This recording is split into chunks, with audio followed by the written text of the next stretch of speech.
Como e por que nós devemos cuidar dos idosos? Essa pergunta é muito pertinente, muito importante, porque existem muitos materiais, livros, palestras, cursos e assim por diante, sobre como compreender e ajudar crianças e adolescentes, e até para as próprias crianças e próprios adolescentes.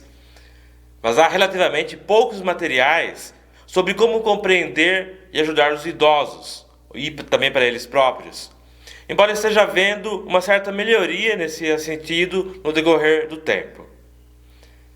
Esse vídeo é baseado em parte no primeiro capítulo desse livro, Velhice, Nova Paisagem, da Maria Célia de Abreu, uma psicóloga.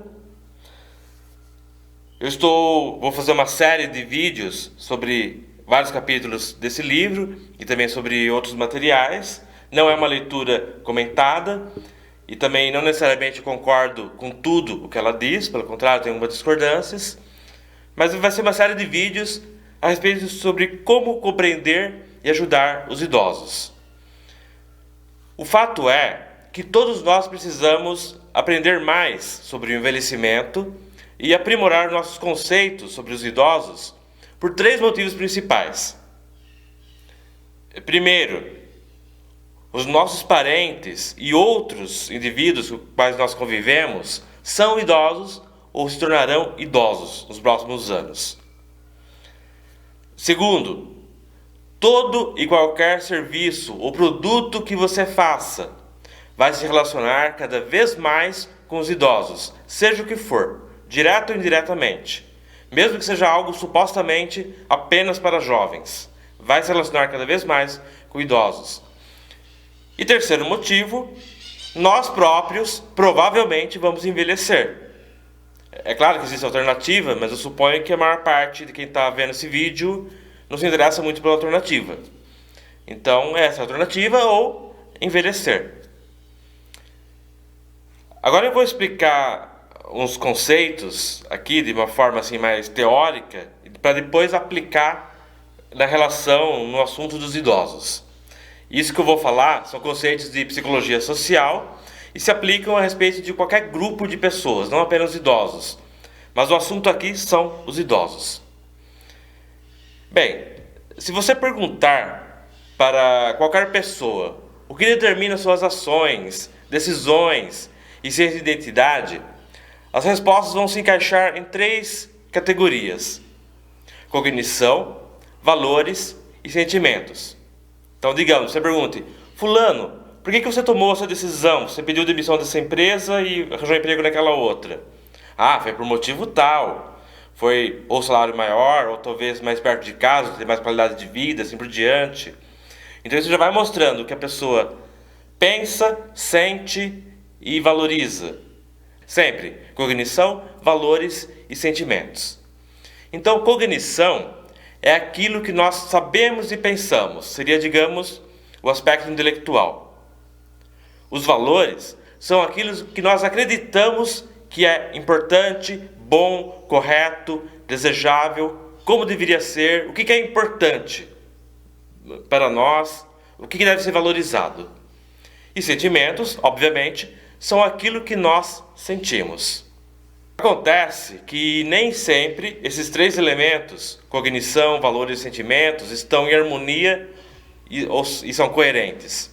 Pelo contrário, eles estão sempre, às vezes, tendo um pequeno atrito, divergência entre eles. Então a emoção aponta para um lado e a razão aponta para o outro.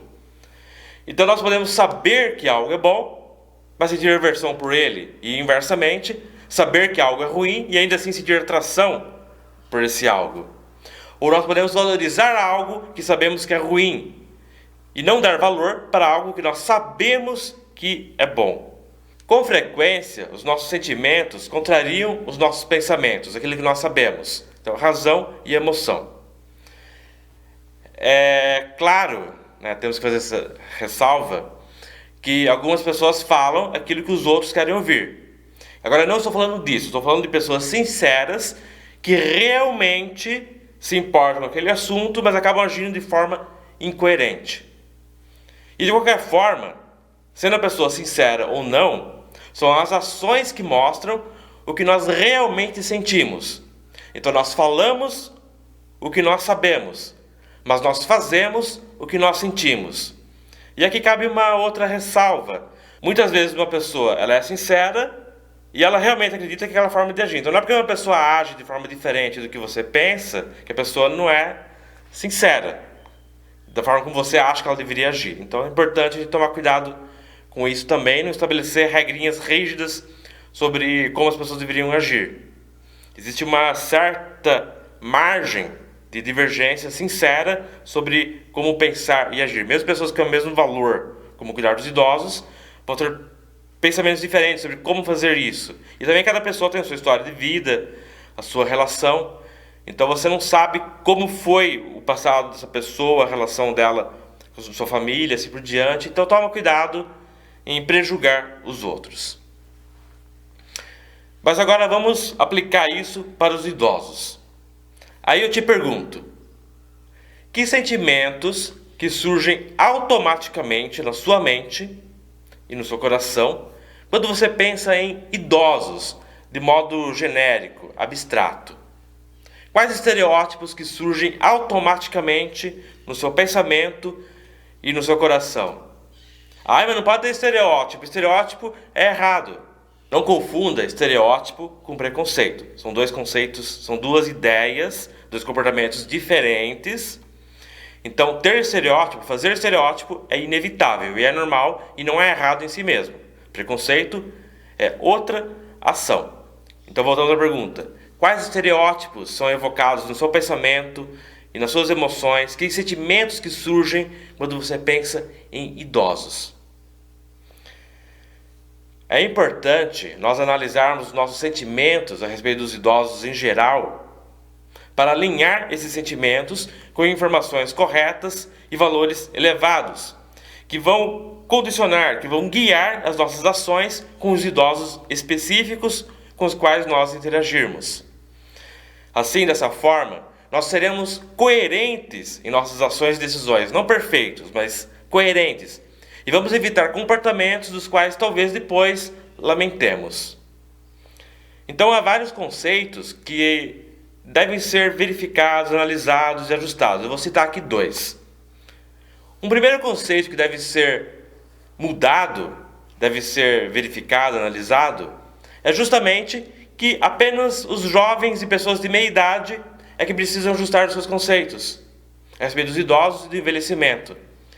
Os jovens devem mudar a forma... mas os próprios idosos, será que eles também não precisam mudar? Sim, com certeza. Principalmente alguns idosos precisam mudar urgentemente certas ideias que ele tem a respeito do envelhecimento e dos idosos, deles próprios e dos outros idosos. E sempre lembrando que isso também vale para outros grupos de pessoas, jovens, pessoas de meia idade, os homens, as mulheres, os isso, os aquilo.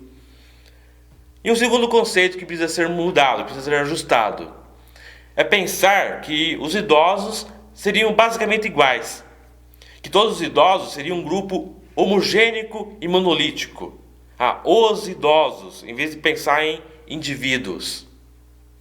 Então, se a pessoa acha que os idosos são ranzinzas e retrógrados, ele acha que todos os idosos seriam ranzinzas e retrógrados. Aí ele vê uma pessoa, vê um idoso que ele não encontrou na vida, não, é idoso, é ranzinza e retrógrado. Então aí sim começa a se tornar um preconceito. Ou então, todos os idosos são sábios e bondosos. Não é verdade. Então, se você pensar isso, também você vai ter problemas. Ou então, todos os idosos são seres infantis e dependentes. E várias outras ideias. Será que todos são? Bom, alguns idosos são ranzinzas, alguns idosos são sábios e bondosos, alguns são infantis e dependentes, outros são autônomos e vão cuidar da sua vida sozinhos, fazem tudo que podem e têm grande capacidade ainda. Então, é bem mais complexo do que isso. Cada indivíduo é um indivíduo único. Então nós temos que aprender a analisar as pessoas nesse respeito. Muitas vezes nós não gostamos de algo, e principalmente não gostamos de um grupo de pessoas, justamente porque não conhecemos de fato. Mesmo que nós interajamos com pessoas desse grupo, nós não conhecemos de fato, no pleno sentido da palavra conhecer. Então, muitos jovens e pessoas de meia idade tiveram poucas interações significativas com idosos, e geralmente apenas de um tipo. Com que idoso você conviveu? Com a minha avó e com uma professora idosa, e só isso. E não teve uma convivência um pouco maior, um pouco mais ampla e mais significativa, para conhecer e entender o que significa ser idoso, o que significa ser envelhecimento. Então seria benéfico para todos, não apenas para os idosos, mas também para os mais jovens e para as pessoas de meia idade, se todos nós tivéssemos mais interações amigáveis entre as gerações. E aqui eu vou fazer outra ressalva. Essa maior convivência entre gerações tem que ser algo realmente amigável, voluntário. As pessoas têm que ser convidadas a virem e interagirem, seja o que for e como for. Não deve ser algo forçado. E também não deve ser algo coagido ou pela força ou por sentimentos de culpa e assim por diante. Não devemos fazer os mais jovens, as pessoas de meia idade, sentirem culpa, fazendo isso por culpa e vergonha. E sim por sentimentos positivos, na medida do possível. Não que nunca, jamais deva provocar culpa, mas não deve ser o motivador principal. E também não devemos usar essas narrativas de vítima da sociedade, opressor do oprimido. Vamos deixar isso de lado. Vamos ser responsáveis, adultos interagindo com adultos em diferentes situações.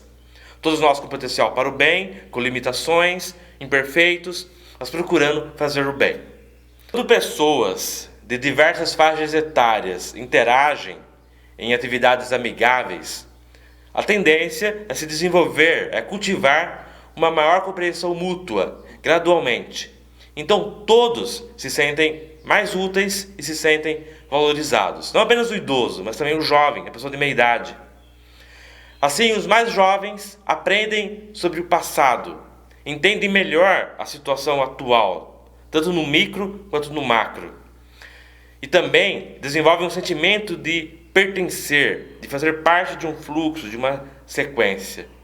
E por outro lado, os mais velhos se atualizam e também preparam o futuro, na forma dos próprios jovens. Eles se sentem úteis e valorizados dessa forma. Eles estão preparando o futuro, não o próprio futuro. Quando um jovem está preparando o futuro, ele está preparando o futuro dele, geralmente. Mas quando um mais velho, um idoso, está preparando o futuro, é no sentido de preparar os jovens, a próxima geração. E isso é algo bastante significativo. Tradicionalmente, esse foi o papel dos idosos em todas as sociedades antigas. Isso lembra uma história. Um idoso estava plantando uma árvore frutífera que demorava vários anos para cultivar. Alguém chegou: "Ei, por que o senhor está plantando essa árvore? Essa árvore vai demorar vários anos. O senhor não vai comer essa fruta." Aí o idoso respondeu: "Olha, quando eu era criança, eu comi os frutos de árvores plantadas por idosos, que em grande parte não comeram desses frutos. Agora é minha vez. Eu sou o idoso, eu estou plantando as árvores que vão dar frutos, que as próximas crianças vão se alimentar." Então, isso é pertencer a algo maior do que nós, que o ser humano necessita ter. Esse fluxo de passado, presente e futuro. Eu faço parte. Eu recebi algo das gerações anteriores, cuidei e passo para a próxima geração. Dessa forma, todos nós teremos maior satisfação na vida, dentro do possível. Porque a realidade sempre foi e sempre será imperfeita. Porque o ser humano é fundamentalmente imperfeito. Mas cabe a nós fazer o nosso melhor para cuidar desse legado e transmitir às próximas gerações. Meu nome é Emerson Luiz, seja bem-vindo ao canal Pense e Haja de Orientação Psicológica. Então, por favor, joinha no vídeo, se inscreva, ative o sininho, compartilha e comente. E lembre-se, pense e haja.